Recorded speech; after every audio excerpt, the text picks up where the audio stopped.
Muy buenas noches. Me da mucho gusto volver a saludarles ahora después de nuestro receso de Semana Santa a todo este querido público seguidor de los procesalistas. Soy Jorge Luis Mazón y estamos aquí con este proyecto de formación permanente en Derecho Procesal que es auspiciado desde el Instituto Ecuatoriano de Derecho Procesal, el Colegio de Abogados de Pichincha y la Federación Ecuatoriana de Asociaciones de Derecho. Gracias siempre a nuestros auspiciantes, gracias a nuestros seguidores por conectarse semana a semana. Este viernes tenemos un invitado especial, ya lo vamos a presentar dentro de un momento, pero tenemos un tema realmente interesante, de esos temas sobre los que siempre los procesalistas estamos yendo, viniendo, regresando, opinando y rara vez nos ponemos de acuerdo. Así es que gracias por su presencia aquí. Permítanme hacer un pequeño ajuste en la sala para poder iniciar. Bien, para quienes nos siguen, este programa se está transmitiendo también desde la página de los problemas del proceso en Facebook. Gracias también a quienes nos siguen ahí. Tenemos nuestro canal de YouTube al que tiene el mismo nombre del programa, Los Procesalistas, y siempre les invitamos a que se inscriban, se adhieran al programa, nos sigan por ahí también. Ahí van a encontrar todos los programas que hemos hecho. Este es el número 30, por cierto, grabados. El chat que tenemos aquí en la sala de Zoom, les pedimos cordialmente que lo utilicen no para mandar saludos, aunque nos encanta que nos saluden. No necesitan inscribirse, por favor. Siempre decimos, nosotros no entregamos certificados. Este es un programa de formación gratuita en Derecho Procesal, pero no entregamos certificados. No tenemos la logística como para hacer 300, 400 certificados semanales, que es lo que tendríamos que hacer para todos nuestros seguidores. Dicho eso, comentarles que la modalidad del programa es la siguiente. Vamos a tener una charla de nuestro invitado, el profesor Luis Rocha, que va a durar aproximadamente 30, 35 minutos, y luego vamos a tener un panel de moderadores que va a estar esta noche integrado por nuestro querido profesor Andrés Cervantes, a quien le doy la bienvenida, y les quiero contar que estamos transmitiendo, Andrés y yo, el programa el día de hoy desde Ayampe, desde la casa de Andrés, acá en el sur de la provincia de Manabí. ¿Estamos en el sur de Manabí o en el norte de Santa Elena en este punto, Andrés? Manabí, en la entrada de Manabí. Estamos ya en el sur de Manabí, claro, es el sur de Manabí. Perdóname que tuve un pequeño lapsus ahí. Creo que Santa Elena llega hasta la entrada. Bien, entonces, gracias Andrés por invitarme. Estamos aquí pasando el fin de semana, los tiempos que nos podemos reunir, buenos amigos, y estamos transmitiendo desde acá. Gracias Andrés por haber aceptado también moderar este programa. Andrés es un querido amigo muy cercano de nuestro programa desde los inicios, ha participado también como invitado en Los Procesalistas. Acaba de regresar de España, donde ha hecho su doctorado en la Universidad Pompeu Fabra, ha estado dictando clases también en la misma universidad. Y me permití invitarle a este programa especialmente porque Andrés es autor de un texto todavía inédito, creo que es inédito todavía, ¿verdad, Andrés? Sobre la prueba de oficio al que he tenido la suerte de tener acceso, y sin duda Andrés tiene mucho que decir sobre el programa. Gracias también a Alfredo Cuadros, mi querido colega, coproductor del programa, por venir esta noche. Y te voy a ceder la palabra entonces, Alfredo, para que puedas presentar a nuestro invitado. Y cuando terminemos, pues, de la charla con Luis, vamos a hacer lo que hacemos toda la semana, una conversación final entre los moderadores y nuestro panelista, y podemos dar paso también a alguna que otra pregunta de las que nos llegan desde el público. Gracias, Alfredo, bienvenido, buenas noches. Buenas noches con todos. Una vez más es un gusto enorme tenerlos a todos los colegas, futuros colegas, en una nueva edición de Los Procesalistas. Como yo sabía que Andrés y Jorge Luis iban a estar reunidos allá en Ayampe, yo me los imaginaba con una camisa floreada, con gafas, todos bronceados, así, pero bueno, así estamos, ¿no? En todo caso, quiero darle la bienvenida a Luis, solo para las personas lo conozcan, para que el público asistente lo conozca. Luis Rocha es un abogado por la Universidad Católica de Santiago de Guayaquil, obtuvo una especialidad en Derecho Procesal, también una maestría en Derecho Procesal en la misma universidad. Es autor de 3 libros, donde destaca el titulado como La interpretación de la Constitución a la luz de una sociedad intercultural. También fue exdirector nacional de Jurídico Aduanero, ex jefe zonal de Asuntos Jurídicos Sur de la ex Petroecuador y ex gerente jurídico de TC Televisión. En la actualidad se desempeña como asesor jurídico externo de varias compañías en el libre ejercicio de la profesión, además de ser docente universitario. Ha sido docente en Ecotec, donde por ahí coincidimos en algún momento como docentes, y también es docente de la actualidad en la Universidad de Especialidades Espíritu Santo, en la UBES, en pregrado, donde justamente da las 3, digamos, procesal 1, procesal 2 y procesal 3. Como ustedes pueden ver, estimados colegas, futuros colegas, es un gran invitado que conoce el tema. Nos va a poner una temática que trae mucho que hablar, ¿no? Que se ha titulado Prueba para mejor resolver en casos no penales, abuso o necesidad del juez, ¿no? Entonces, un tema que da mucho que hablar, quizás no quede corto el tiempo del programa, pero en todo caso es una gran iniciativa. Así que Luis, bienvenido, la sala es tuya para que puedas comenzar tu intervención. Muchísimas gracias y bienvenido una vez más. Muchísimas gracias a todos por sus generosas palabras de bienvenida. Un placer en realidad estar aquí. Los sigo bastante, a veces no alcanzo a revisar el programa, a ver el programa en vivo, pero sin embargo suelo ponerme al día revisándolo en YouTube. En realidad, un gusto. Bueno, para no perder mucho tiempo, vamos a entrar directamente en materia. Solo quiero decir que mi ponencia va a ser en realidad una ponencia un poco provocadora, porque creo que en estos espacios lo que hay que hacer es eso, provocar, llamar al debate. No vamos a hacer solo un tema de un análisis meramente somero de norma, aprovechándolo con mucho cariño que yo les digo a través de mi cuenta de Twitter, les digo, con estos monstruos del derecho procesal que hoy me acompañan como panelistas. Entonces, vamos a aprovechar eso, vamos a provocarlos un poco, toda vez que tenemos muchos acuerdos, pero como he tenido la oportunidad de leer varias de sus publicaciones, también hay unos puntos en los que nosotros seguramente no vamos a coincidir, y creo que desde el punto de vista de la academia eso es algo sumamente valioso. Alfredo, no sé si es que estoy listo si es que puedo ya compartir Puedes compartir ya, Luis, puedes compartir. Gracias, Jorge. Deme.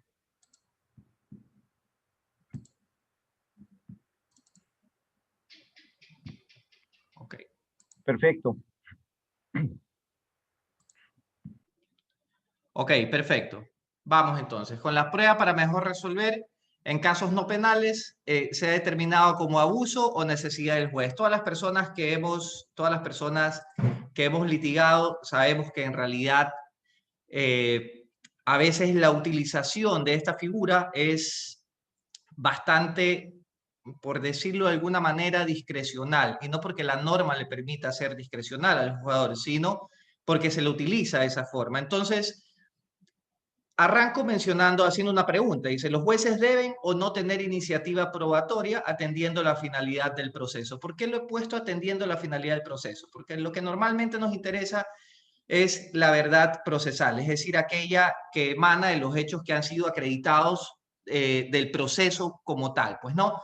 Y entonces tenemos posiciones a favor y posiciones en contra. Posiciones a favor, autores como Jairo Parra Quijano, de quien tuve la suerte incluso de ser alumno en una maestría, que establecen como puntos esenciales su uso solo como una facultad del juez, es decir, no se constituye una obligación, es pertinente para llegar a la verdad del proceso, se aprovechan las capacidades del juez, que ahondan tanto su experiencia como su conocimiento, y 2 puntos que son sumamente resistidos por aquellos autores que están en contra de esta facultad, de esta iniciativa probatoria de los juzgadores. El primero es autores como Jairo Parra Quijano mencionan que logran que estas desigualdades que existen en el proceso se mitiguen.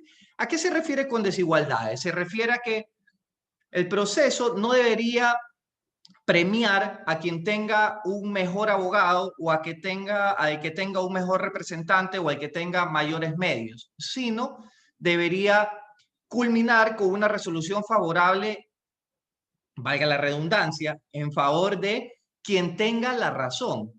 Y entonces lo que dice autores como Jairo Parra es que equilibran un poco esa balanza que puede estar así con ese contrapeso que realiza el juzgador cuando actúa con iniciativa probatoria. Lo que hace es buscar igualarlo. Esa es la postura de los que están a favor. Y también mencionan que no afecta la neutralidad e imparcialidad del juez, así parezca que se beneficia a alguna de las partes y por ende, yo sostengo y agrego, perjudicar a la otra. Igual se debe decretar pruebas de oficio. Esto es lo que dicen a favor. Yo recuerdo que cuando estuve alumno del doctor Jairo Parra Quijano, yo le pregunté y le dije, oiga, pero es delicado, porque al final del día yo no soy ciego como jugador y yo voy a saber que si practico una prueba, el resultado de la práctica de esa prueba definitivamente puede cambiar el curso del proceso y por ende estaría favoreciendo una parte y perjudicando a otra. Y recuerdo que la respuesta de él en la maestría fue: yo no perjudico a ninguna de las partes. Yo lo que hago es favorezco al proceso, porque mi trabajo es con el proceso, no con las partes. Entonces, esa fue la respuesta que yo recibí de primera mano. Eso en cuanto a los jugadores que lo tienen a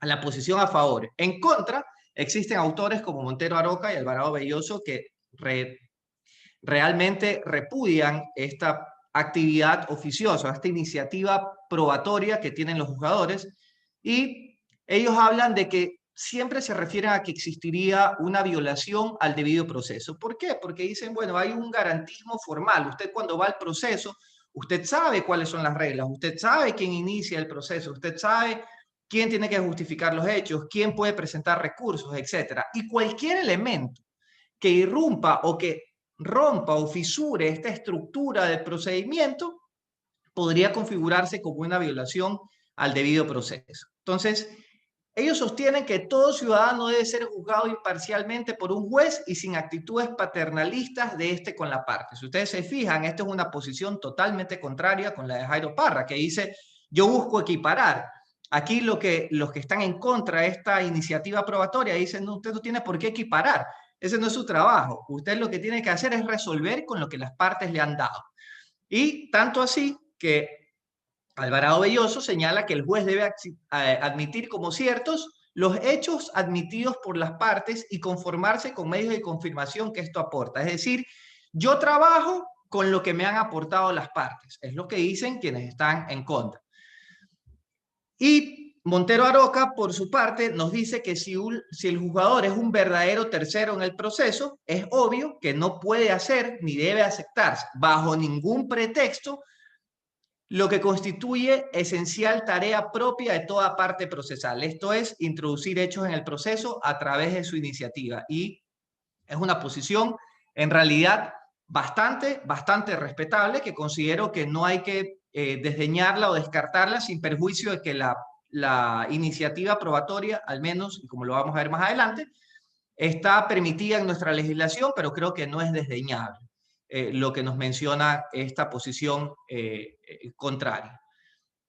¿Cuáles son las interrogantes generales previo a que nosotros realicemos este análisis normativo nacional? Y es, primero, siempre hemos escuchado, porque existe un aforismo tan viejo como el derecho mismo, que nos dice que lo que no está en el expediente no existe en el mundo. Cuando uno estudiaba derecho, uno revisaba eso y decía, bueno, es verdad, lo que no está en el expediente no existe en el mundo. Es decir, el juez no puede traer cosas de afuera. Sin embargo, con la iniciativa probatoria, yo creo que se amplía este aforismo y nos dice, lo que no está en el expediente no existe en el mundo, pero sin embargo, el juez puede traerlo. Vamos a ver cuáles son las reglas para que el juez lo pueda traer, reglas que no existen en nuestra normativa, pero que sin embargo podemos hacer una mixtura de lo que vemos en normativas, de otros estados para saber más o menos qué es lo que se debería, cuáles son los límites que debería tener esta iniciativa probatoria de parte del juzgador. Otra pregunta, otra interrogante general es, ¿puede ser imparcial el juez que con una prueba de oficio cambie el curso del proceso? Yo creo que me adelanté un poco, en palabras del doctor Jairo Parra Quijano, no las mías. Él indica que sí, que la imparcialidad de él debe ser evidentemente con las partes, pero su función es en el proceso. Así que, así la prueba cambie de curso, se entiende que el juzgador no lo hace pretendiendo favorecer a una de las partes, sino pretendiendo llegar a una resolución justa, es decir, pretendiendo darle la razón a quien la tiene. Y para eso solicita la prueba de oficio. Por lo tanto, no afectaría, en este caso, su imparcialidad. Otra pregunta que se hace, ¿el juez tiene la obligación de probar? No, no tiene la obligación de probar, porque él es un tercero imparcial, él es director del proceso. Las partes en nuestro proceso, según el COGEP, están claramente determinadas como actor, que es quien propone la demanda, y demandado, que es contra quien se le intenta. Por lo tanto, el juzgador no está en ninguna de esas calidades y mal podría él tener la obligación de probar. ¿El juez debe transformarse en investigador de hechos? Tampoco, no creo que es la labor. Vamos a verlo más adelante, y ahí es donde empezamos a tener ciertas diferencias quizás con estos grandísimos panelistas que están acá. Considero de manera personal que es un tema para mí exclusivo de cuando existe insuficiencia probatoria, no ausencia, sino insuficiencia probatoria, pero no es que el juzgador se vuelve un investigador, no es esa función. Quizás si nosotros hacemos una comparación en procesos, por ejemplo, no COGEP, me refiero, pero tampoco penales, sino me refiero a procesos constitucionales, entonces vamos a ver que ahí sí el juez a veces se transforma en investigador, pero porque la Ley Orgánica de Garantías Jurisdiccionales y Control Constitucional le permite realizar esta actividad, incluso nombrar comisiones para recabar pruebas, etcétera. Entonces, no es que se vuelve, en procesos COGEP no se vuelve investigador, quizás en procesos constitucionales, y Andrés sabe muchísimo del tema, creería yo que sí, el hilo es mucho más fino. Y finalmente, en estas interrogantes generales, previo a este análisis normativo, ¿podría tener responsabilidad el juez por pedir una prueba de oficio o por no pedirla? Yo me atrevo a decir que por no pedirla no va a tener responsabilidad, porque al final del día es un ejercicio facultativo, es potestativo, no es obligatorio, no es mandatorio. Sin embargo, por pedir una prueba de oficio que pueda vulnerar, qué sé yo, algún derecho fundamental consagrado en nuestra Constitución, creería que sí puede haber una responsabilidad no inmediata, sino algún tipo de apercibimiento por el juzgador que revise esto en segunda instancia. En segunda o finalmente cuando haya casación, sin perjuicio de que ahí no se revisa prueba, sino que estamos hablando ya de otra cosa. Ok, y ahora sí entramos en la materia. Entramos al análisis ya de nuestra norma según el COGEP. Y me he permitido transcribirla. Y dice, prueba para mejor resolver a la luz del COGEP, el 168. La o el juzgador podrá, excepcionalmente, ordenar de oficio y dejando expresa constancia de las razones de su decisión, la práctica de la prueba que juzgue necesaria para el esclarecimiento de los hechos controvertidos. Por este motivo, la audiencia se podrá suspender hasta por el término de 15 días. ¿De qué vamos a hacer el análisis, señores, de este artículo? Que por si acaso es lo único que tenemos en cuanto a prueba de oficio en nuestra norma procedimental, o sea, de manera general, no como reguladora. Vamos a ver lo primero, lo que nos dice, y está subrayado, el subrayado es propio, dice el podrá. El podrá marca un tema de que es facultativo, de que no es un deber, de que no es mandatorio, de que no es imperativo, es decir, nace de la liberalidad, de la espontaneidad del juzgador. No hay nada que lo obligue a pedirle, y por ende, por eso me refería a que no tendría por qué responder si es que no requiere una prueba de oficio. Dice, se refiere también, nos dice que es excepcionalmente, y este tema de la excepcionalidad es un tema bastante delicado, porque cuando nos dicen excepcionalmente, uno dice, ok, si es excepcional entiendo que existe una norma general, y entonces yo rompo esa norma general a través de esta excepcionalidad, ¿ok? El problema es que nuestro COGEP no nos dice cuáles son estos casos de excepcionalidad. Y si nosotros hacemos un símil para comprenderlo quizás un poco mejor, en el propio COGEP, la regla general, qué sé yo, para suspender las audiencias, nos dice, ok, mire, perdón, no la regla general para suspender, la regla general es que no se suspenda la audiencia, inicia y termina con su resolución, ¿ok? Inicia y termina, eso es el deber ser, pero sin embargo hay casos en los que la norma nos dice, bueno, hay casos en los que se puede suspender, temas de absoluta necesidad, caso fortuito, fuerza mayor, complejidad de la causa y este mismo tema de la prueba, de la práctica de la prueba de oficio, la prueba para mejor resolver como la conoce nuestra legislación. Y entonces uno sabe cuál es la regla general y cuáles son estos escenarios de excepcionalidad. El problema es que en esta norma no nos dice pues, cuáles son los escenarios de excepcionalidad y la jurisprudencia, lastimosamente, tampoco se ha pronunciado y tampoco nos ha delimitado cuáles son estos casos en los que se debería hacer. Entonces nos deja una duda y nos deja un problema porque pudiéramos decir, a ver, me hice excepcionalmente, pero no me pone ningún límite. Entonces, yo podría como juzgador pedir lo que mejor me parezca. Pero, mucho ojo que la misma norma dice, dejando expresa constancia de las razones de su decisión. Y esto se refiere a la motivación. Y obviamente, aparte que esto es un tema general, pues no todas las decisiones de los poderes públicos tienen que ser debidamente motivadas. Y entonces, si me dice, a ver, un ratito, tú puedes pedir lo que tú quieras de manera excepcional, a pesar de que no me dan los escenarios de la excepcionalidad, pero me dice un ratito, pero vas a tener que motivar, vas a tener que sustentar esa solicitud de la prueba de oficio. Vamos a ver que en la práctica, y se los voy a mostrar con lo hago en realidad con mucho respeto, tanto así que he suprimido los datos del ejemplo que voy a poner en un proceso por despido intempestivo, que no se me haya ido, ok, pensé que se me había ido que sí estaba el número del proceso, ok. Entonces vamos a ver que en la práctica esto no ocurre, ok.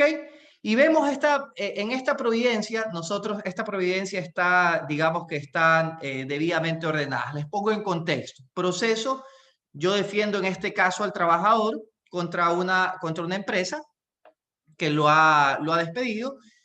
Hay dos discusiones, el despido como tal y también hay una discusión en cuanto al tiempo de trabajo, porque nosotros alegamos que existe una simulación, es decir, que se lo mantuvo a él cumpliendo los elementos del artículo 8 durante 10 años aproximadamente y que luego eso recién lo afiliaron, pero él tiene certificados de trabajo, tiene algunas cosas. Entonces, para no apartarme del asunto, resulta que cuando nosotros finalmente fuimos a la audiencia, el juzgador, luego de que se actuó la prueba, es un proceso de una sola audiencia, un proceso laboral, cuando ya le correspondía al juzgador darnos la palabra para hacer los alegatos finales, el juzgador ya cerrando el tema de la producción de la prueba, dice, una de las pruebas que nosotros, la otra parte, nosotros presentamos un certificado de trabajo y el juzgador, la otra parte, alegó la falsedad de ese certificado de trabajo.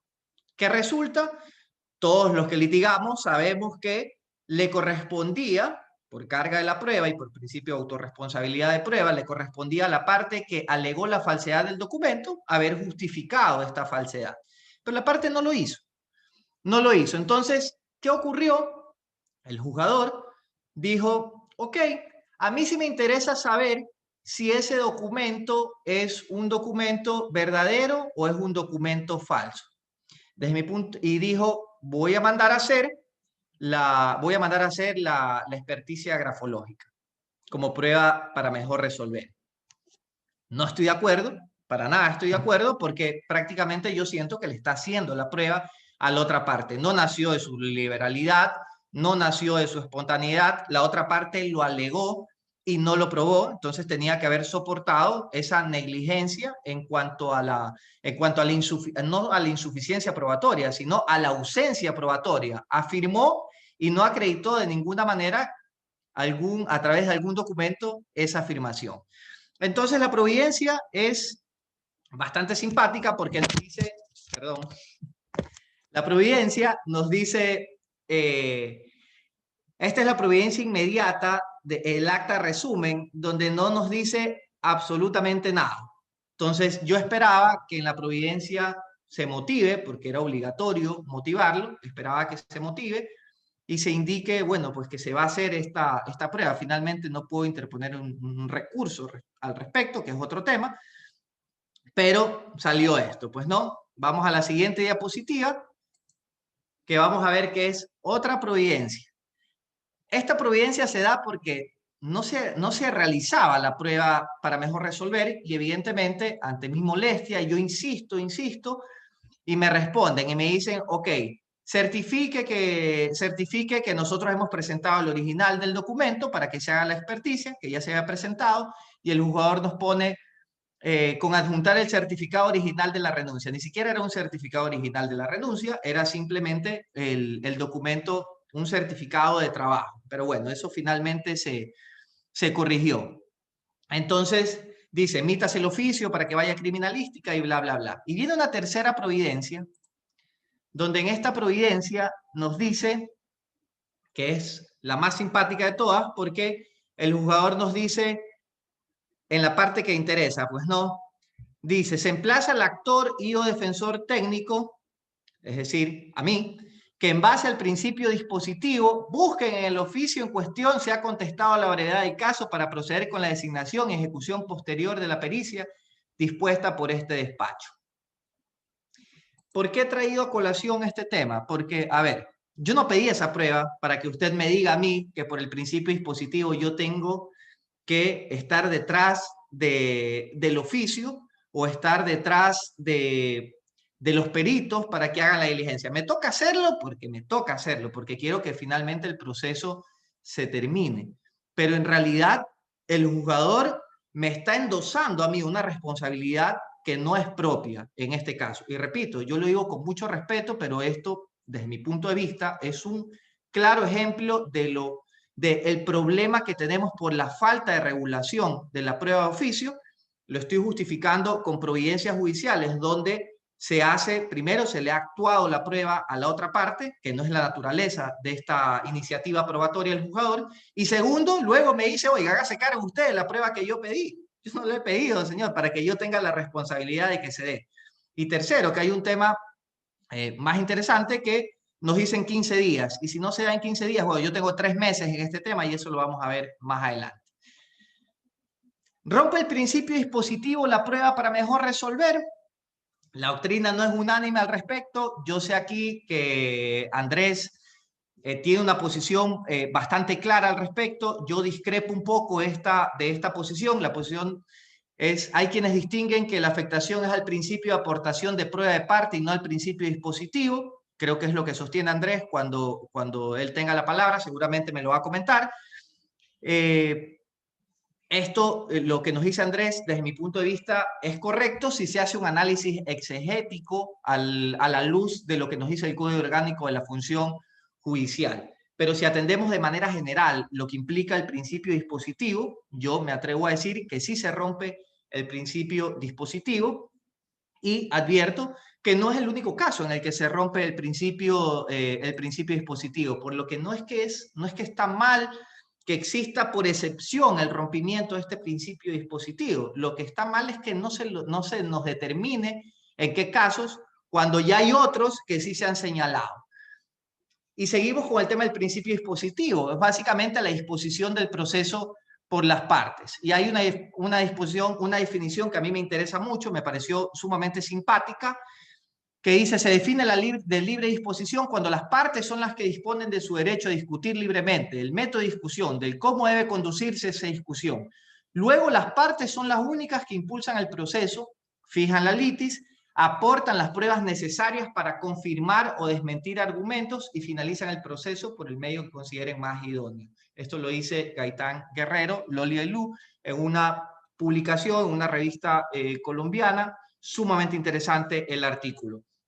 Este principio dispositivo ya tiene excepciones, que era lo que me refería en la diapositiva anterior. Por ejemplo, no cabe el desistimiento del actor en un proceso de alimentos, que es un límite al principio dispositivo, ni tampoco cabe el abandono en un proceso de alimentos o en un proceso laboral. Mi pregunta es, ¿por qué no establecerlo normativamente de la misma manera? O sea, ¿por qué no decir que esta iniciativa oficiosa, puede ser también considerada una excepción, así como las que nosotros acabamos de ver? Seguramente ahí Andrés me dará duro por esta afirmación, por este desacuerdo. Pero a eso hemos venido en tal caso.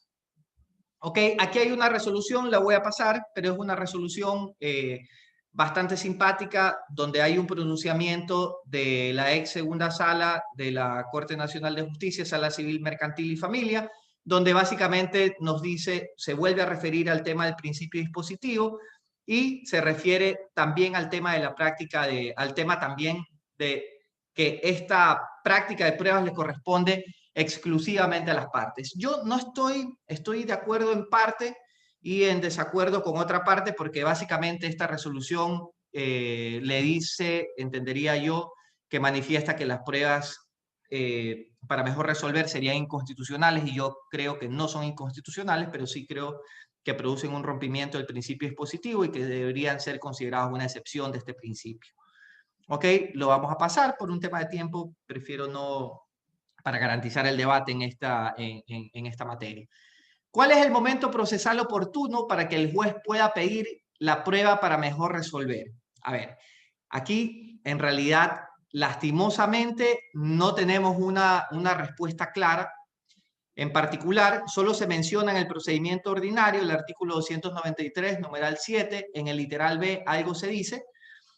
No se dice nada respecto a los procesos de una sola audiencia, no se menciona en qué momento, pero aquí yo creo que nosotros debemos tener un límite lógico.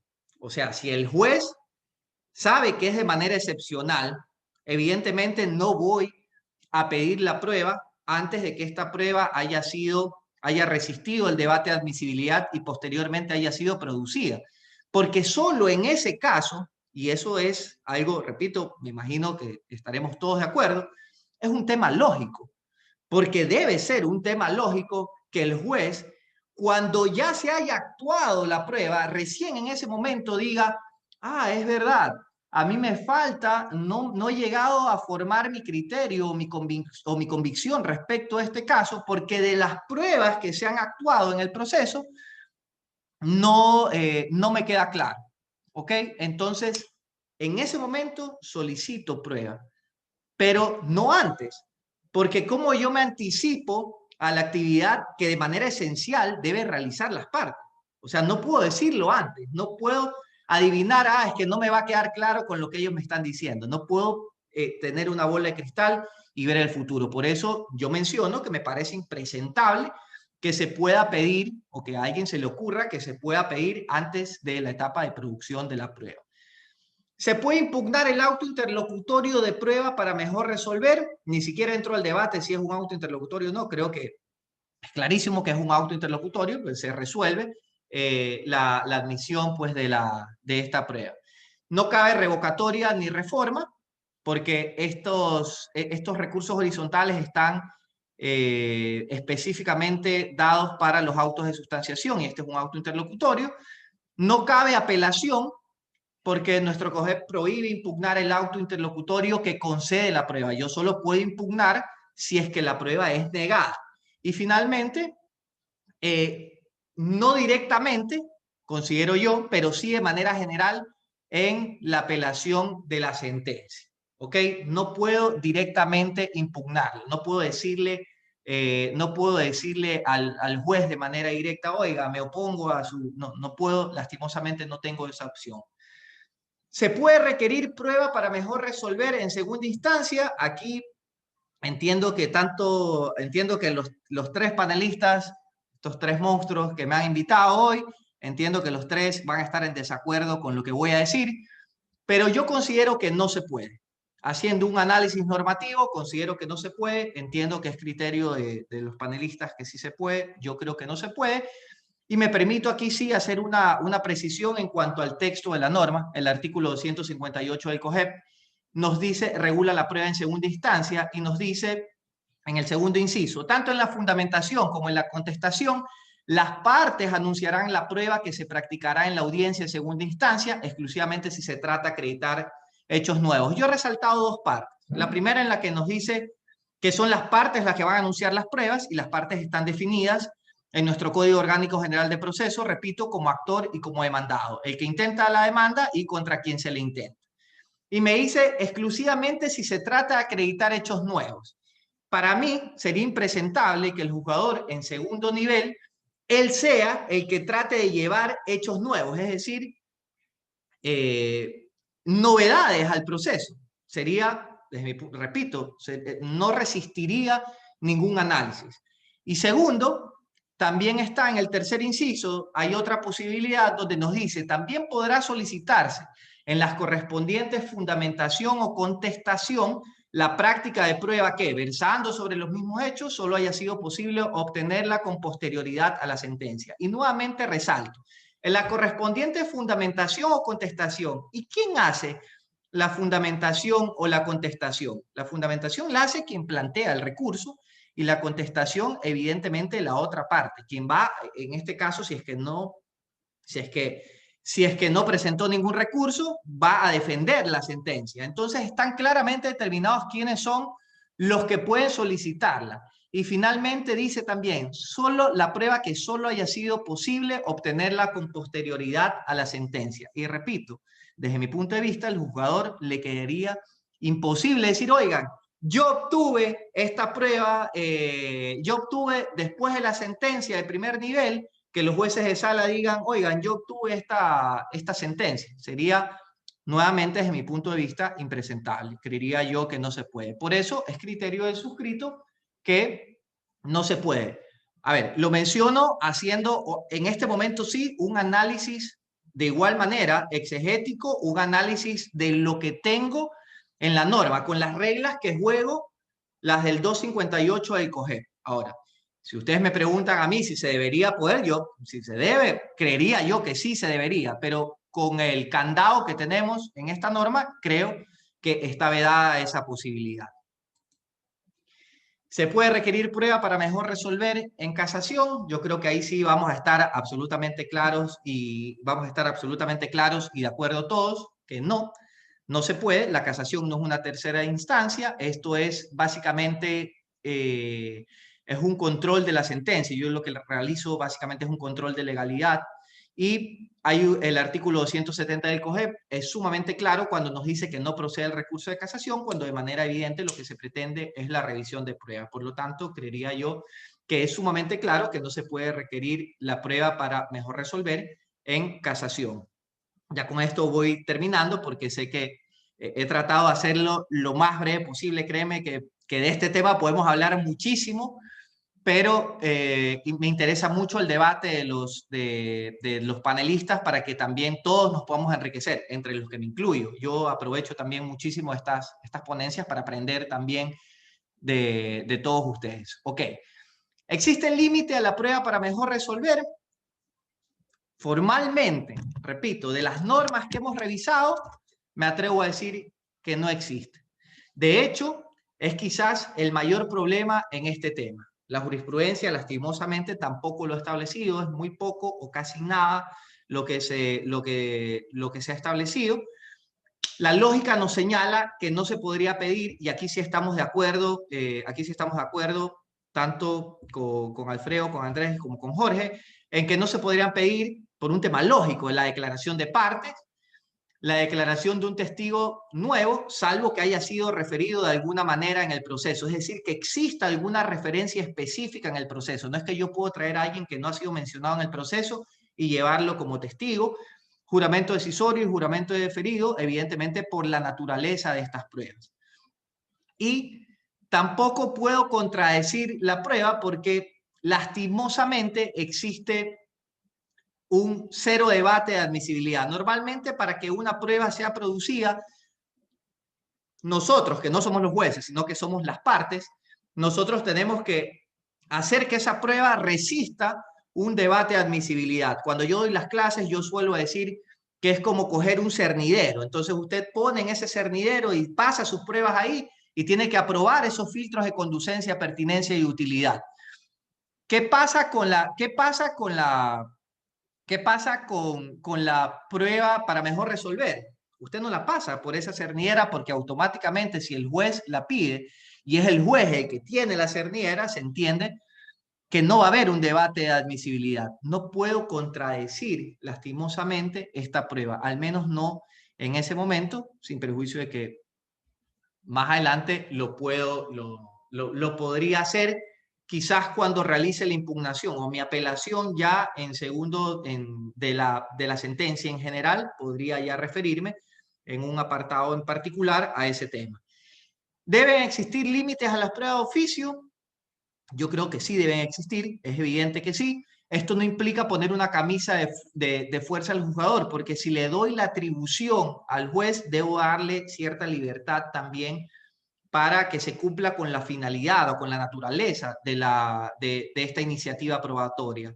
Entonces, por eso yo pongo sin poner una camisa de fuerza al jugador, es evidente que sí, para evitar las arbitrariedades, como en el caso que yo les planteé, donde prácticamente le actúan la prueba a la otra parte, lo que no hay análisis que nos diga que eso es correcto. Nunca en casos de ausencia probatoria.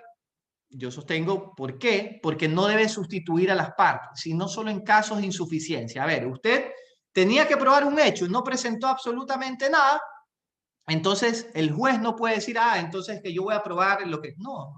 No puede hacer eso. Solo cuando no le ha quedado claro. Y en esos casos, el juez evidentemente lo que tendrá en su cabeza es que existe insuficiencia probatoria. Yo aquí les recuerdo un caso del SENAE, cuando tuve la oportunidad de trabajar ahí, este caso fue un tema posterior, ya había salido contra el SENAE. Recuerdo que el abogado de la otra parte dijo, usted como alegó también la falsedad de un documento y dijo, alegó la falsedad, le dijo al juez, señor juez, yo rechazo ese documento por ser falso, pero si usted cree que puede no ser falso, realice a través de su iniciativa probatoria una prueba de oficio. Entonces, obviamente en la audiencia nosotros dijimos, a ver, un ratito, usted no puede decir el documento es falso, pero vaya y pruébelo usted, juez. Yo tengo que probarlo porque es la carga de la prueba, esa obligación de probar, ese yugo probatorio se me impone a mí, no al juzgador. Entonces, obviamente, por eso refiero nunca en casos de ausencia probatoria. Siguiendo la línea de la legislación peruana, en el artículo 194 del Código de Procedimiento Civil de ellos, misma que es coherente con los presupuestos que ahí yo menciono a Alfredo Cuadros, que en su blog él señala 3, en realidad yo ahí estoy de acuerdo con 2, que es que el juez no puede suplir la negligencia probatoria de las partes, claro ejemplo el que nosotros vimos con las providencias revisadas. No se puede investigar los hechos no alegados por las partes, porque obviamente yo fijo el punto de debate y ya sabemos cuáles son las alegaciones. No puedo traer discusiones ajenas al proceso. Y Alfredo, no he puesto el C, pero Alfredo, si no me equivoco, y me haces acuerdo, Alfredo, si no me equivoco, el C se refería a que no puede pedir la prueba solo con un afán dilatorio, algo así, palabras más, palabras menos, creo que era algo así. Y yo creo que eso es lo único que sí está regulado en nuestro artículo 168 porque nos da un término de 15 días. O sea, nos dice usted tiene 15 días para este tema. Si es que suspende para solicitar la prueba para mejor resolver. Por eso es que no incluyo ese literal C. Alfredo, seguramente también me vas a dar palo por ese tema y vas a tener la posibilidad ahí de comentarnos por qué tú sí lo incluyes. ¿Qué pasa si el juzgador se excede el término de 15 días de suspensión de audiencia? Ya creo que creo que faltan 2 diapositivas y ya terminamos. Este tema no se ha desarrollado en realidad y en la práctica les puedo decir que no pasa nada. En esas providencias, en ese proceso que yo les acabo de mencionar, la norma dice que tienes 15 días término para actuar la prueba. Bueno, yo tengo algo más de 3 meses, ya me resulta difícil explicarle a mis clientes, que por suerte son sumamente comprensivos y entienden que no depende de mí. Pero, ¿qué pasa si es que no se da esa prueba de oficio, esa prueba para mejor resolver en esos 15 días? Yo me he dado cuenta que en la práctica no pasa nada. Perdón, hasta que se me cae la computadora. Entonces yo hago una pregunta, ¿qué pasa? ¿Se debe quedar sin prueba y resolver con lo que tiene? Porque recuerden que por un lado, si bien es cierto, él estableció el tema de la prueba de oficio, él fue el que la pidió. Por otro lado, él también tiene esta potestad de ver de administrar justicia. Es decir, tampoco es que puede permanecer por los siglos de los siglos. Es que yo ordené una prueba y esa prueba no se dio. No, creería yo que si ya no se dio en ese tiempo, el jugador tiene la obligación de resolver con lo que tiene. Pero obviamente ahí habría un problema, porque el jugador, si pidió la prueba de oficio, de manera oficiosa, es obvio que hay algo que no le ha quedado claro y por ende le va a resultar un poco complicado resolver. Pero sin embargo, tiene que resolver. El proceso no puede ser eterno.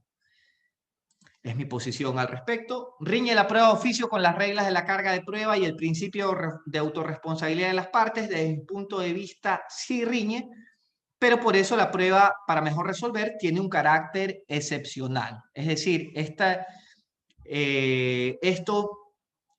que riñe no implica que digamos, es que entonces no puede ser usada. No, no, para nada.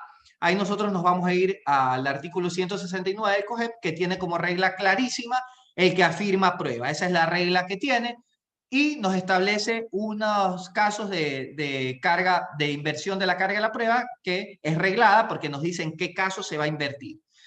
Y finalmente la Corte Constitucional, en sentencia número 1651-12-EP 20, expedida en Quito el 2 de septiembre del 2020, en el caso 1651-12-EP, cuya jueza ponente es la doctora Teresa Núquez, quien fue mi directora de tesina y de tesis, acogen el criterio de la corriente colombiana, la de Jairo Parra Quijana, y nos dice básicamente que la negligencia, la falta de aportación de pruebas o la forma defectuosa de producirlas o de incorporarlas simplemente al proceso o de forma negligente tiene que ser soportada por esa parte. Por lo tanto, yo sí creo que riñe la prueba de oficio con las reglas de la carga de la prueba y el principio de autorresponsabilidad de la parte. Y creo que, si no me equivoco, esta es la última diapositiva. ¿Quién asume los costos de la prueba de oficio? En el COGEP no se especifica, salvo en los siguientes casos que algo se menciona. En el 226 se dice que en el último inciso que la parte representada por el defensor público o de escasos recursos podrán ser cubiertos por consejo de la judicatura a petición de esta. Ahí nos estamos refiriendo, perdón, no los he puesto en contexto, no he hecho la referencia completa. El 226 se refiere a la prueba pericial. En estos casos nos dice que podrá, no nos dice que el consejo va a asumir ese valor, nos dice que podrá, es decir, bajo ciertas circunstancias podrá. Y en el 232, bajo esta circunstancia, pues no, aún con esta circunstancia no es obligatorio, no es que nos dice de ley va a ser, porque no es imperativo, nos dice podrá. Y el 232 también, cuando nos habla del honorario del perito en la inspección judicial, cuando es solicitada por el juez, es decir, el juez, le pedimos una inspección judicial, el juez dice, yo para esta inspección necesito que me acompañe un perito, entonces en ese caso ahí sí nos dice de manera tajante que va a ser asumido por el Consejo de la Judicatura. Y aquí menciono la ley 1564 del 2012 de la legislación colombiana, que no se hace problema y que nos dice de manera clara en su artículo 169, las providencias que decreten pruebas de oficio no admiten recursos. Los gastos que impliquen su práctica serán de cargo de las partes por igual. ¿Ok? Entonces, esta legislación colombiana sí nos dice a nosotros de manera sumamente clara que se va a asumir por partes iguales. Señores, con eso, perdón por lo rápido, por lo atropellado, pero he tratado de abordar como que los temas más relevantes, digamos, del tema de la carga, de este tema de la carga de la prueba, es decir, de este tema de la iniciativa probatoria del juzgador.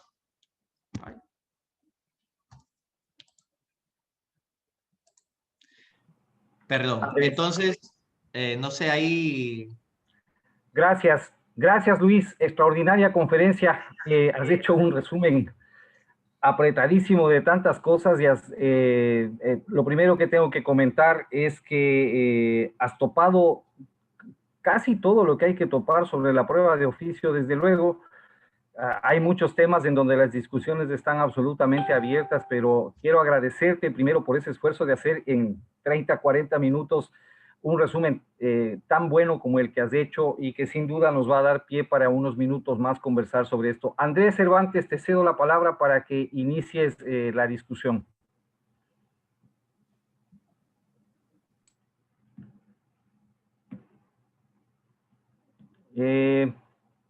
Ya te activo, dame un segundo. Tienes razón, es que se nos fue la luz hace un rato acá, no se dieron cuenta, pero perdimos la señal con Andrés. Dame un segundito, Andrés, que te estoy buscando en la sala para activarte.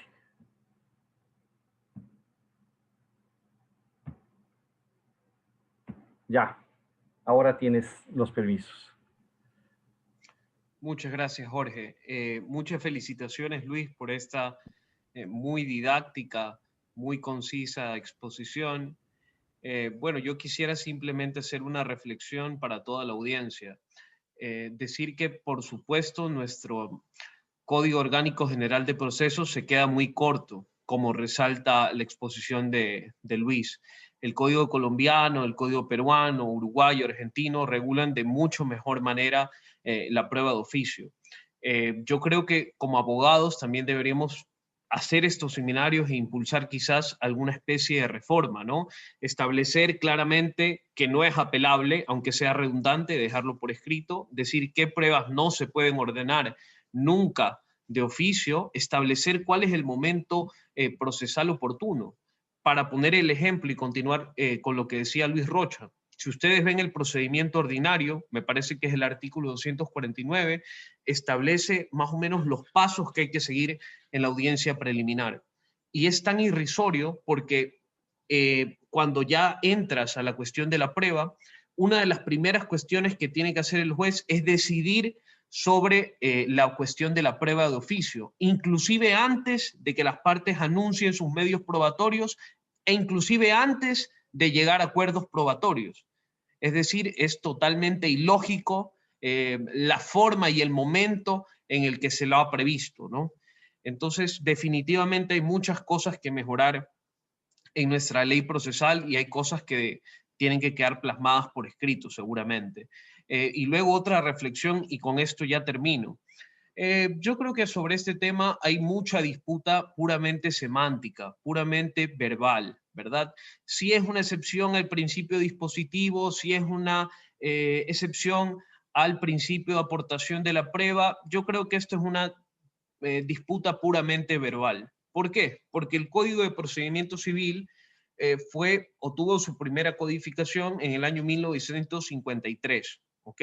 Y desde ese código está la prueba de oficio, ¿ok? Y hasta ahora, si no me falla pues mis propios datos, hemos atravesado la Constitución del 67, del 78, del 98, la Constitución del 2008 y un montón de reformas de leyes procesales y nunca se ha declarado que la prueba de oficio es inconstitucional. Entonces, yo abogo más bien por seguir trabajando sobre los límites, sobre cómo usarla mejor, y más bien evadir un poco estas disputas, ¿ok? Digamos que es una excepción al principio dispositivo. No hay ningún problema, porque justamente los principios son mandatos de optimización, normas pues abiertas que admiten excepciones, ¿ok? El principio dispositivo lo que te dice es quién puede iniciar, darle curso y terminar el proceso. Pero hasta las formas extraordinarias de conclusión del proceso tienen excepciones. El abandono no puede ser declarado en procesos laborales, por ejemplo. El allanamiento es ineficaz en una serie de casos. Entonces, hasta el principio dispositivo admite excepciones. Entonces, yo no tendría ningún problema de decir que es una excepción al principio dispositivo, pero no lo es, porque el principio dispositivo lo que dice es a quién le corresponde iniciar, tramitar y terminar el proceso. Es una excepción al principio de aportación de prueba, ¿ok? Porque como dice la Constitución en el artículo 76, es un derecho de las partes presentar pruebas y contradecir aquellas que se presenten en su contra. Pero la Corte Constitucional clara y correctamente ha dicho que las normas del artículo 76 son de tipo principio, que admiten restricciones establecidas por ley debidamente justificadas. A nadie se le ocurriría decir, por ejemplo, que el derecho a la segunda instancia, a la apelación, es un derecho absoluto, ¿ok? Entonces, desde mi punto de vista, hay que seguir trabajando más bien en cómo capacitar a los jueces, en utilizar bien esta institución y ya saltar el debate de si es constitucional o no, de si es una excepción al principio dispositivo o al de aportación de la prueba, de si el juez deja de ser imparcial o no, porque la prueba de oficio llegó para quedarse, es constitucional, tiene su justificación y más bien hay que avanzar. Y ya ahora sí con esto termino. Desde mi concepción, la prueba de oficio solamente tiene una función, la insuficiencia de prueba por empate. Es decir, cuando tienes la prueba del demandante y la prueba del demandado que son del mismo valor y son directamente contradictorias. El ejemplo, el del 226, si no me falla la memoria, 2 dictámenes periciales contradictorios y el juez designa un tercero. Es decir, solo para esos casos debe utilizarse la prueba de oficio. Si tienes un documento que dice A y otro que dice B, prueba de oficio, ¿ok? Pero no para sustituir la negligencia de las partes. Yo en eso estoy totalmente de acuerdo contigo, Luis, y te felicito nuevamente. Gracias. ¿Quieres comentar algo, Luis, tal vez de la intervención de Andrés? No, creo que estamos de acuerdo. De hecho, mientras preparaba un poco estas diapositivas, tratando de condensar en realidad, porque sobre esto, vuelvo y repito, podemos pasarnos días hablando al respecto. Justo estoy de acuerdo en que lo que hay que hacer es llevar estas discusiones que tenemos más al tema de de quiénes la van a utilizar, que al final del día son los jueces. Entonces, me quedo con la última parte de la reflexión de Andrés, con la que estoy totalmente de acuerdo, y de hecho creo que se le fue la luz en ese momento. Yo justo señalaba lo mismo y decía que es criterio del suscrito que solo en los casos de insuficiencia probatoria, porque de lo contrario yo estaría asumiendo como juzgador un rol que no me corresponde, porque yo tengo aquí prueba A, no la choco con la prueba B, sino que creo la prueba B. Y eso no está bien. Eso es lo que no puedo hacer. Entonces, totalmente de acuerdo, Andrés. Creo que estamos en la misma línea. Muchas gracias por tus generosas palabras respecto a la intervención y a todos, en realidad, por las generosas palabras. Yo estoy a las órdenes, pues, Jorge, de si existe alguna inquietud o algo aquí. Creo que cualquiera de los 4 panelistas que estamos acá la podemos responder. Gracias. Le voy a dar el paso ahora a Alfredo. Alfredo Cuadros, tu turno. Sí, bueno, muchas gracias. Bueno, una vez más, felicitaciones a Luis, muy clara tu exposición. Lamentablemente tu computadora no te hizo mucho el dúo, por ahí se cayó unas 2 o 3 veces, y eso que estamos en ley seca, ¿no? Pero bueno, quería aprovechar un poco para conversar, hacer unos comentarios muy breves de tu exposición. Gran exposición, has condensado muy bien las cosas. Como se dijo alguna vez, el Papa Francisco cuando vino de Ecuador me ha citado más de lo que yo pensaba en su momento. Pero aquí hay unas cuestiones interesantes. Me pareció primero súper interesante el caso que planteaste, porque fíjate, llama la atención de que la prueba para mejor resolver, en teoría, está entorpeciendo la resolución de tu caso, como tú lo has contado, ¿no? O sea, de la forma que le ha tramitado el juez, ha entorpecido la decisión, está hasta demorando la decisión al punto que ya han transcurrido más de lo que comprendí los 15 días que da la ley para que se practique la prueba. O sea, es interesante ver cómo supuestamente esta prueba para mejor resolver está entorpeciendo tu caso. Pero bueno, volviendo un poco al tema, en mi criterio, un poco de las claves para la prueba para mejor resolver están en el ya citado por Andrés artículo 226 del COGEP, que trata acerca del peritaje para mejor resolver. O sea, es una especie de relación, mejor dicho, género y especie. O sea, el peritaje para mejor resolver es una especie de prueba para mejor resolver. Y en mi criterio, ahí está la clave un poco de cómo lo vamos viendo. Cuando el juez puede dictar un peritaje para mejor resolver, como lo dijo Andrés. Hay 2 peritajes contrapuestos, el juez no se decanta por uno o por otro, entonces ahí decide nombrar un tercer perito dirimente, llamémoslo así. Y en mi criterio es algo, si esa regla, digamos, sacada del caso especial, lo podemos trasladar al caso general que vendría a ser la prueba para mejor resolver. Es decir, el juez puede decir, bueno, como tú dices, luego de palpar la actividad probatoria de las partes, no se convence, porque hay 2 tesis contrapuestas, entonces ahí él podría dictar y ese sería el momento de hacerlo, luego de haber palpado la actividad probatoria. Ese también es mi criterio, un poco en línea con lo que vamos avanzando. Y un poco ahora quiero irme a lo práctico, Luis, para no quitar mucho tiempo.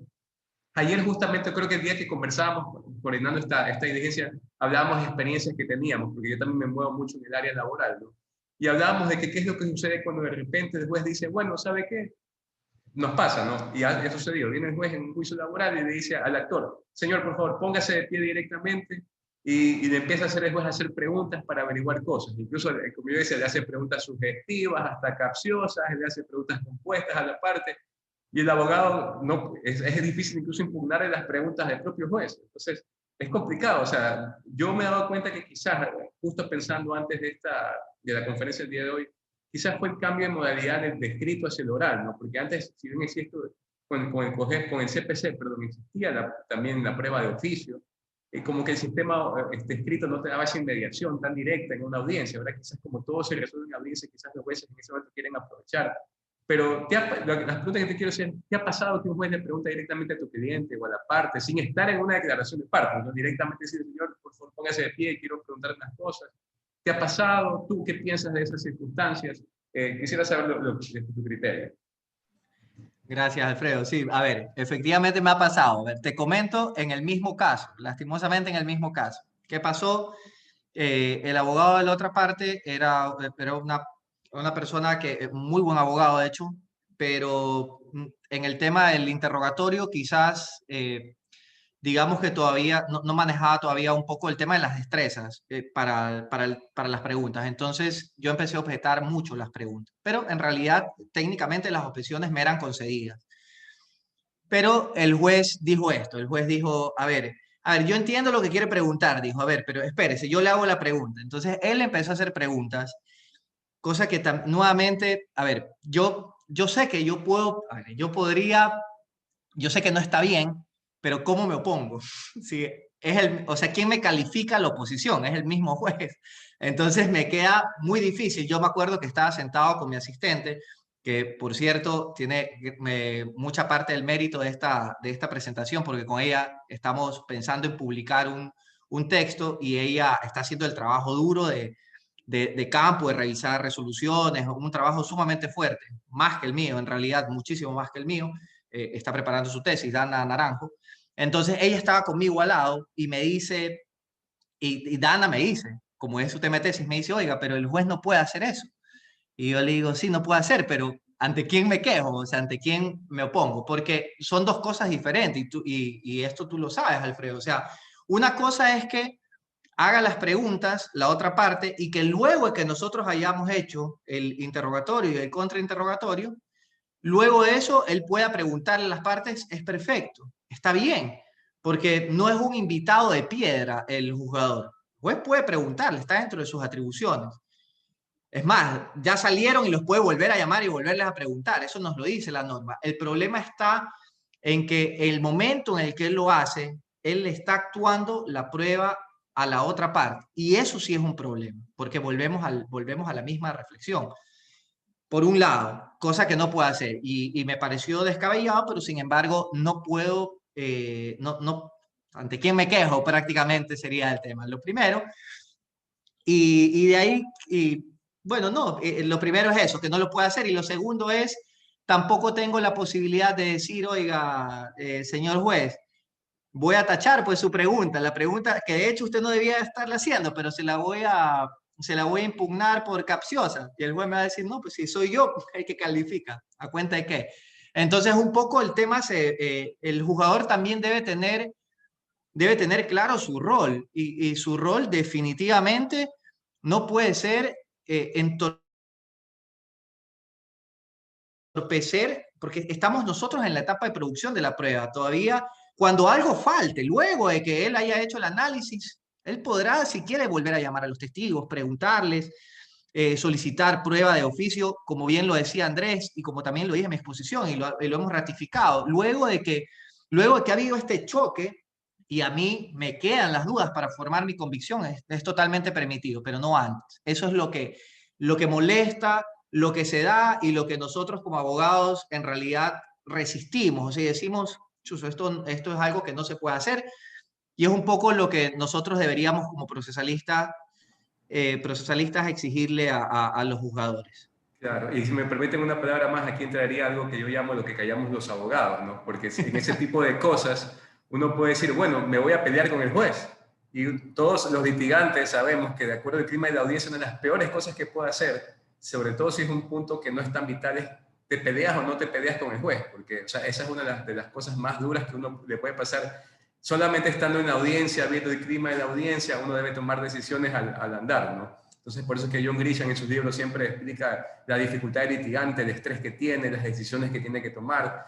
Entonces, es interesante. Pero ahí viene eso. ¿Qué hago? ¿Impugno la pregunta del juez? ¿Me voy a poner en discusión con el juez por este punto?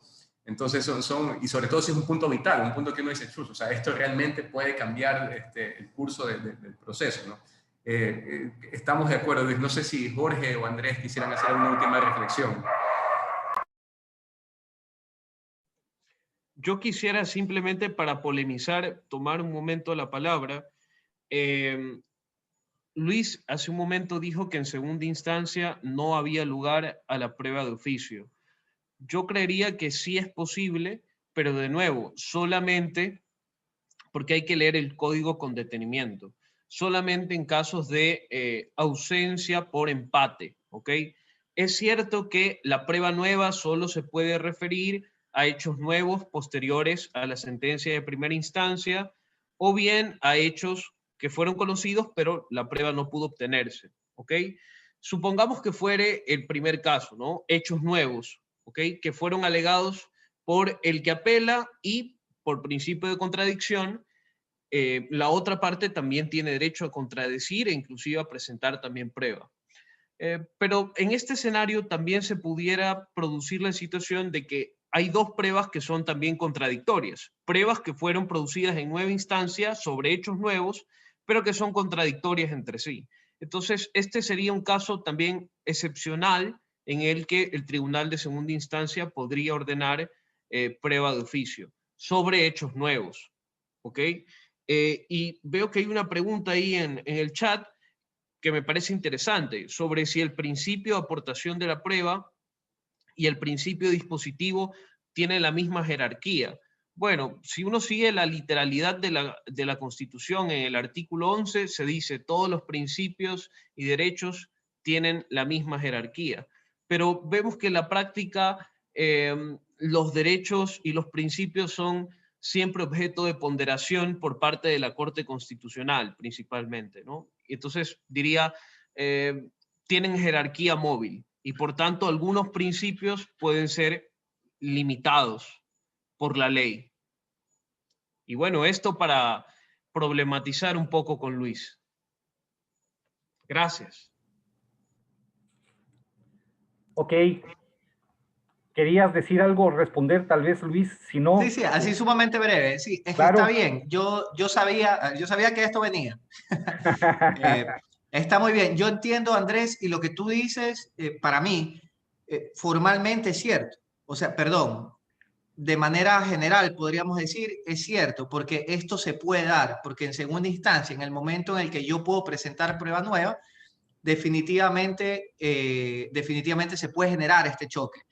Lo que yo lo aclaré, y yo mencioné y dije que si yo hago una interpretación del texto de la norma, y si la norma a mí, incluso lo resalté y puse, las partes anunciarán la prueba que se practicará en la audiencia en segunda instancia. Entonces, es un poco una interpretación cerrada la que yo realizo exclusivamente por el texto de la norma. Y tanto que lo aclaré, que dije, si ustedes me preguntan a mí por el caso que mencionabas, Andrés, yo estoy totalmente de acuerdo con que se debería poder actuar prueba, tener iniciativa probatoria en segundo nivel. No habría por qué no, porque la naturaleza nos llama a eso.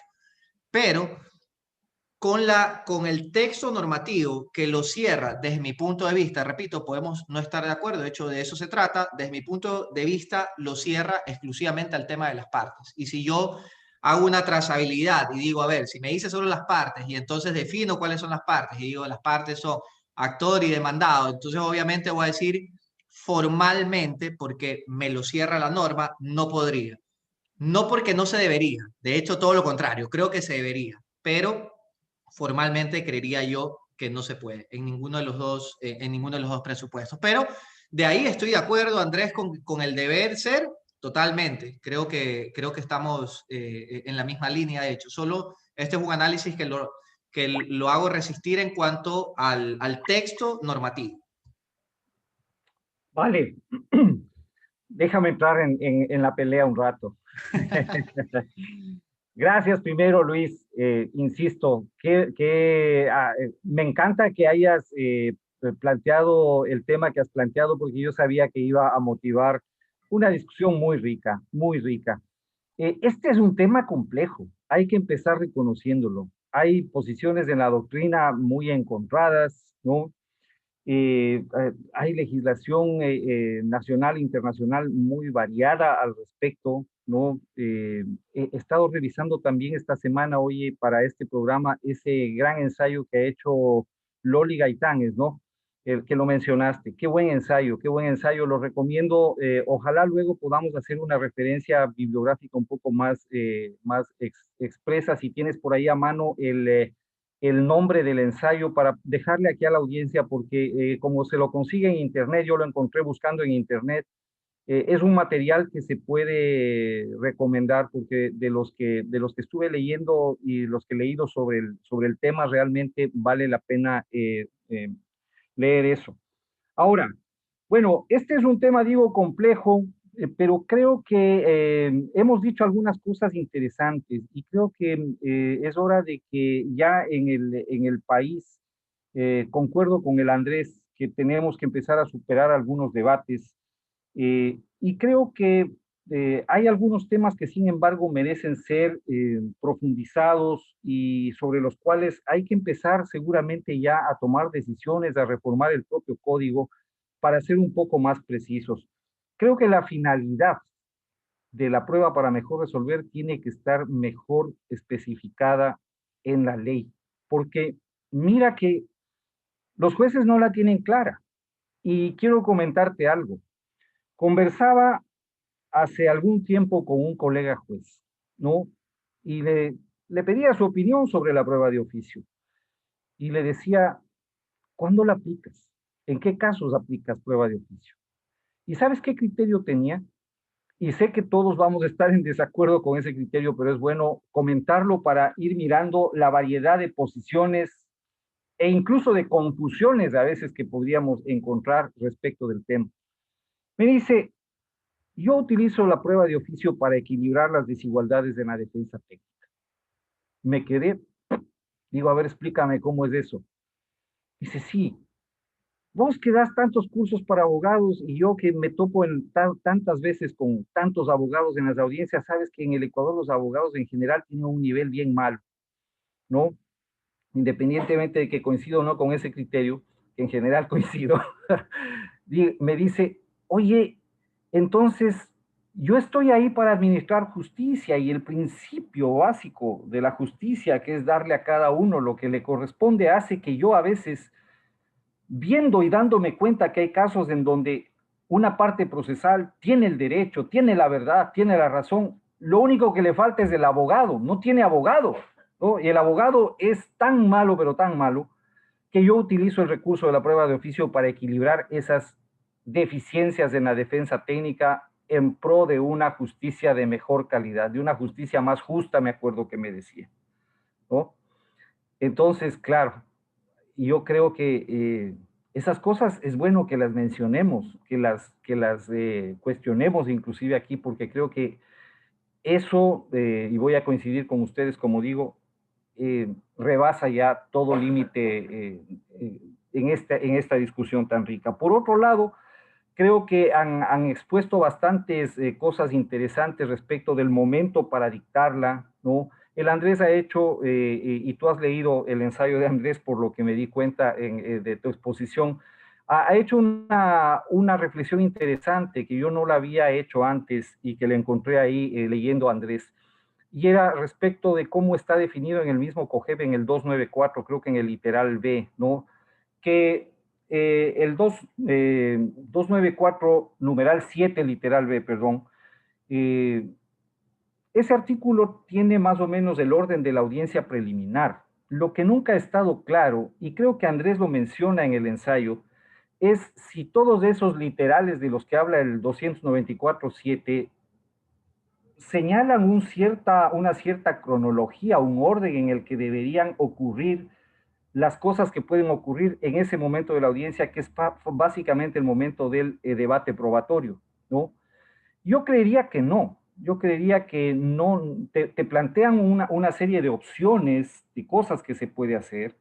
Y claro, el literal B dice que ese es el momento donde el juez debería ordenar prueba de oficio.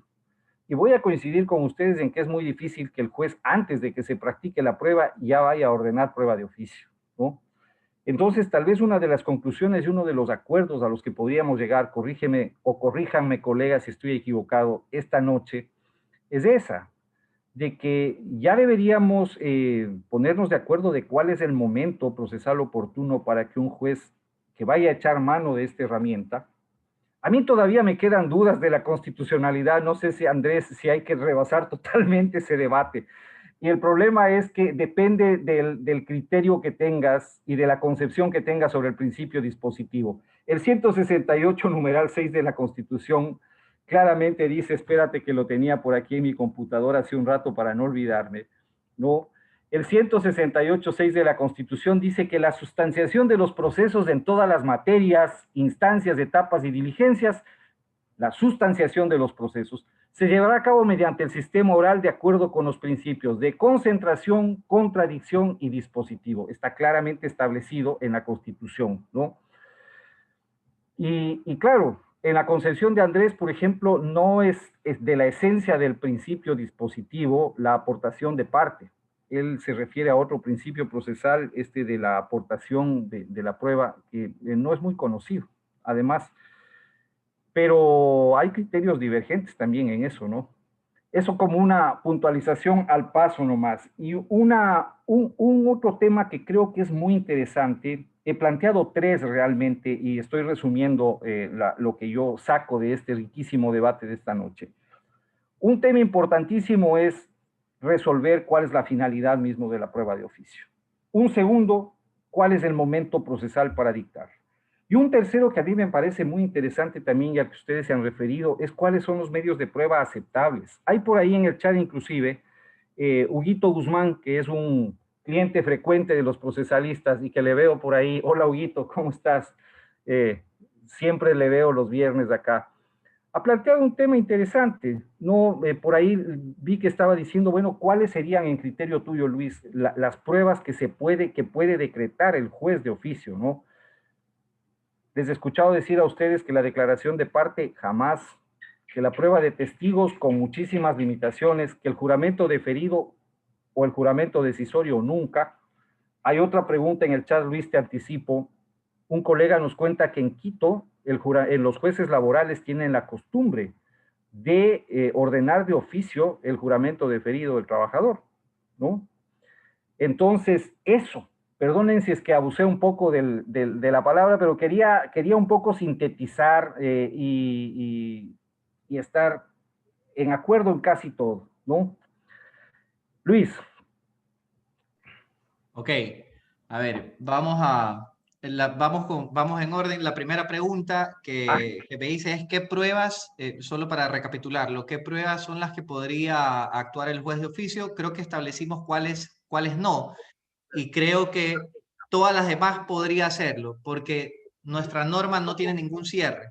Dice, podrá actuar prueba de oficio, podrá actuar prueba para mejor resolver, y creo que si no existe una limitación, de hecho la limitación a la que nosotros hemos llegado es una limitación lógica, no es una limitación normativa, porque para llegar a esa limitación nosotros podríamos decir que el tanto traer, por ejemplo, un testigo que no ha sido referido, una declaración de parte, o podríamos hablar de violaciones al debido proceso. Entonces, haciendo una suerte de un símil, podríamos decir que por eso no se puede pedir, pero repito, es un tema lógico. En realidad, la norma no establece un límite para que el jugador pueda pedir pruebas.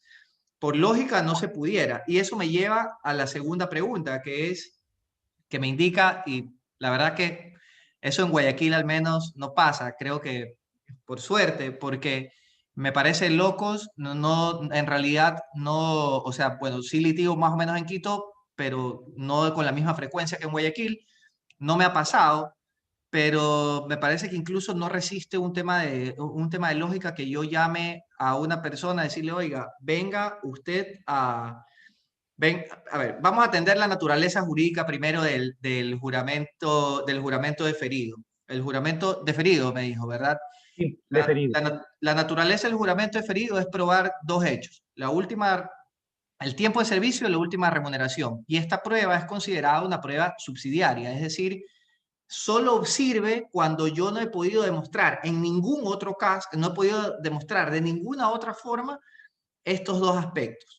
¿Ok? Entonces, si eso es lo que yo puedo probar, imagínense, yo le estoy diciendo como juez, oiga, a mí no me ha quedado claro cuánto usted gana. Venga usted, dígame cuánto gana.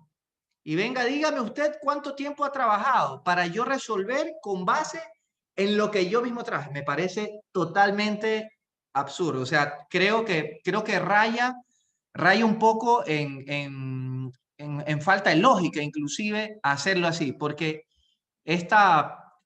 no lo digo yo, lo que esto, de que esta prueba es una prueba subsidiaria, es decir, que solo lo utilizo ante falta de pruebas. Y entonces nos volvemos a lo mismo. No estamos hablando de una insuficiencia probatoria, sino que estamos hablando de una ausencia probatoria, lo que sería, lo que nos llevaría al límite desde mi punto de vista. Y lo digo, créame que yo lo digo con mucho respeto, solo que a veces me apasiono en este tema, pero lo digo con mucho respeto, pero pienso que se rompe incluso el hilo el límite de lo absurdo.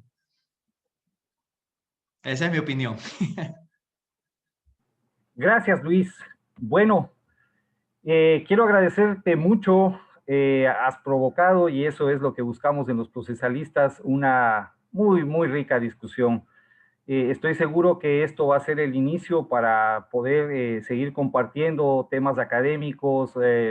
Oye, dije en serio eso de que está de pensar en publicar un libro o algo, por lo menos un texto un poco más extenso sobre este tema.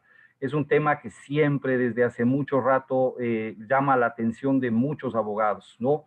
Les aviso que les acabo de dejar en el chat de la sala de Zoom la referencia bibliográfica del ensayo que les mencioné hace un rato, que yo lo encontré. Loli Gaitán Guerrero, el artículo se llama La prueba de oficio en el proceso civil, imparcialidad del juez e igualdad de las partes, y incluso el link de internet está por ahí. Andresito, despidamos el programa. Quiero agradecerte también por haber venido hoy. Te dejo para que te despidas la palabra. Muchas gracias más bien a todos ustedes por soportarnos, a todos nosotros 1 hora y media en un viernes de noche. Espero que les vaya muy bien y que se mantengan con mucha salud y que nos vaya muy bien a todos desde el lunes. Con buena suerte el domingo.